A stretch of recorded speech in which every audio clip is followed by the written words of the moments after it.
You better have seasoning, aye. Girl, the way that you look, man, I know it ain't no easy thing, aye. My sauce and my mix and blend, we are seasoning. If you talk as a single man, Yeah, like man. when I was single, I could say my mentality was, I ain't getting married. What's the point? Like, I don't want that stress. But saying that as a single man was cool. Once you meet a girl that you catch them kind of feelings see for, that, yeah. bro, my head switched like this. I was like, whoa. I woke up one morning, I was like, yo, I need to go buy a ring. I woke up in bed. I was like, yo, I need to go buy a ring. You know, like, I need to go in there and propose. Do you think she had a part?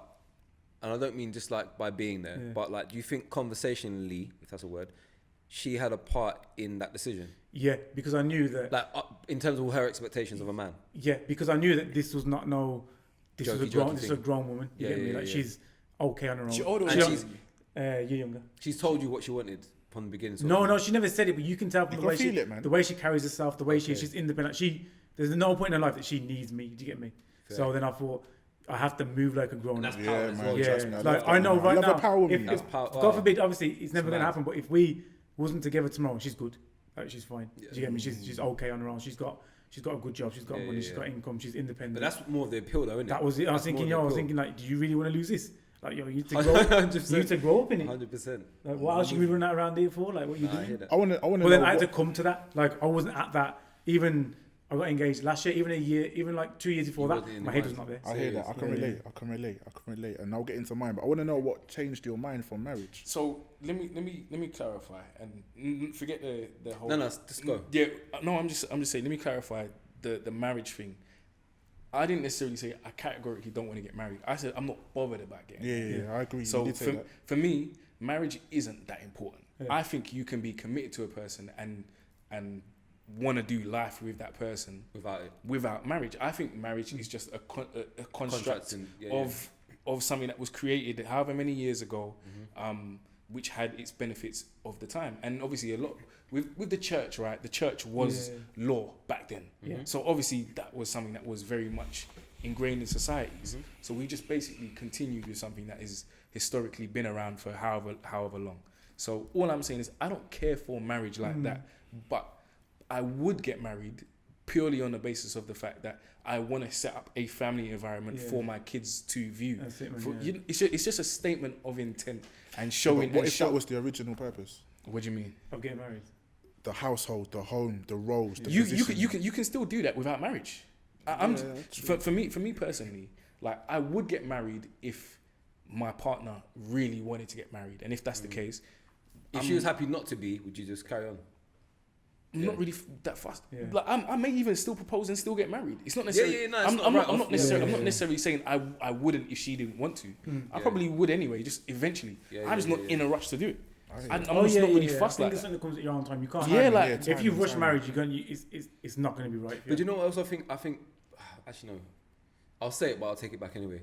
I feel like the reason I'm saying it, so I'm thinking of other people I know who have had this situation and not been in that situation. Yeah. So if you've grown up in a household where your mum and dad are married, as a child, be it boy or girl, and you grow up and you see marriage and then what it looks like, it's about exposure. You want that. Yeah. But at the same time, there's people who, like, when I grew up, my mum and dad weren't married, but I want to be married. Yeah. Simply because I think it's a foundation and I never had that. Yeah. So I want to build that for my kids. Yeah. Do you know what I mean? Yeah. So I think... Like do you think you can't have that if you're not married though?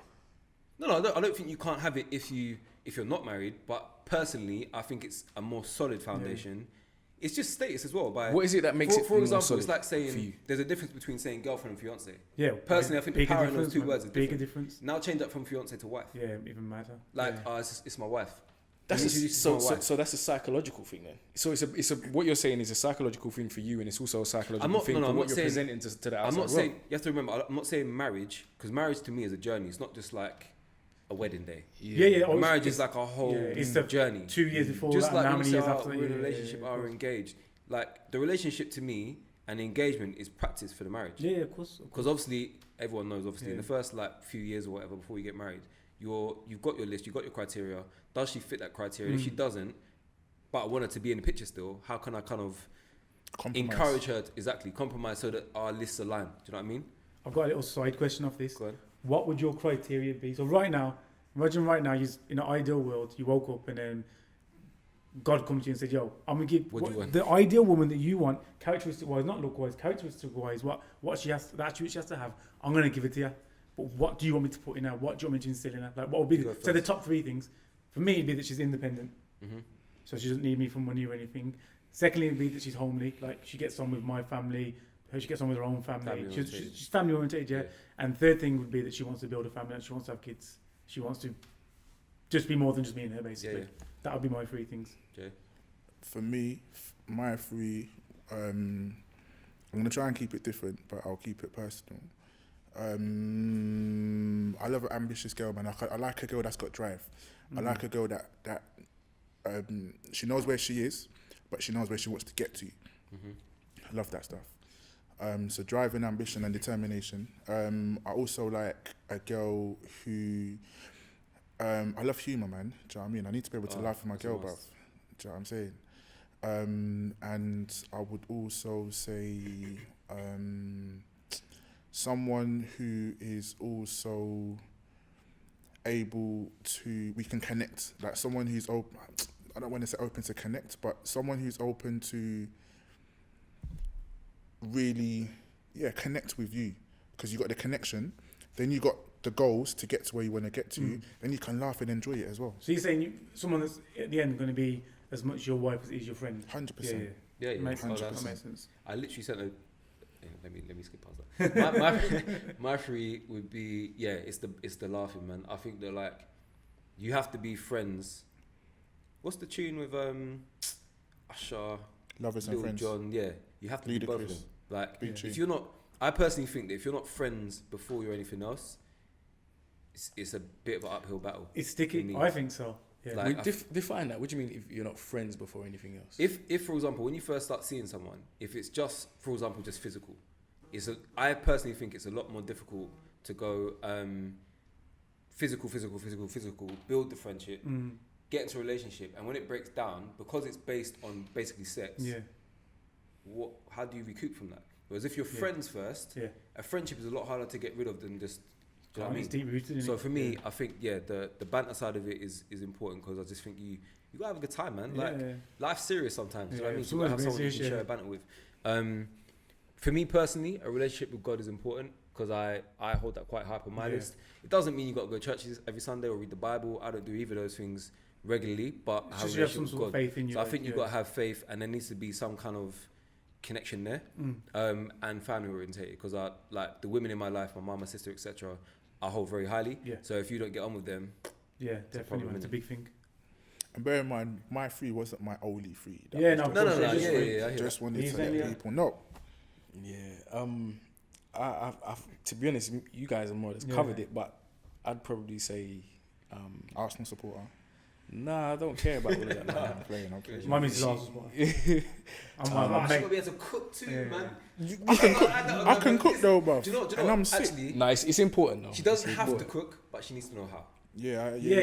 But you know when you say cook, this is a deeper one. When you say cook, are you saying she be able to cook as in she can make, you come home now, she can make spaghetti bolognese, or are you talking she should be able to cook, or like culturally, like my missus, she has to be able to cook Indian food. Do you get me? The cultural side is important for the kids, but for me personally, as I sit here right now, like it's not about coming home and there's food on the table, but for example, if I've had a long day, she's got the capability to make it. You can go in the kitchen and be like, I got the bake, here's a plate of food. Agreed. But she doesn't have to, but I think it's important to know how, because more time I'll cook myself. But sorry, Leo.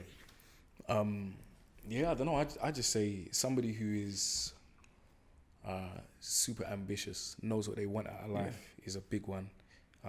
One of you two said more or less in a nutshell, but it's about having that foundation of a chemistry. And I think that chemistry is vital to build something that's a bit more meaningful than just something that's physical, because you can be attracted to anybody. Really. It's true. But then don't necessarily mean you want to be in a relationship or do up life with them and all that sort of stuff. So I don't know. I reckon them two, like having that chemistry as well, and culture is massive for me. To be honest, I remember you said that a few times. Culture for me is a massive thing. So like having a family who are Caribbean and very much being influenced by that, and just an understanding of where we've come from, where we're going, how we want to evolve, like generationally, Like if we look at where our grandparents were to where we are now, it's mad. Like, it's crazy. It's mad. It's kind of sad as well. In a few generations, it's sad. I think it's absolutely amazing. I don't think it's sad. I think it's amazing because, especially, it's amazing and sad on both spectrums. I know where you're coming from. I know where you're saying it's amazing.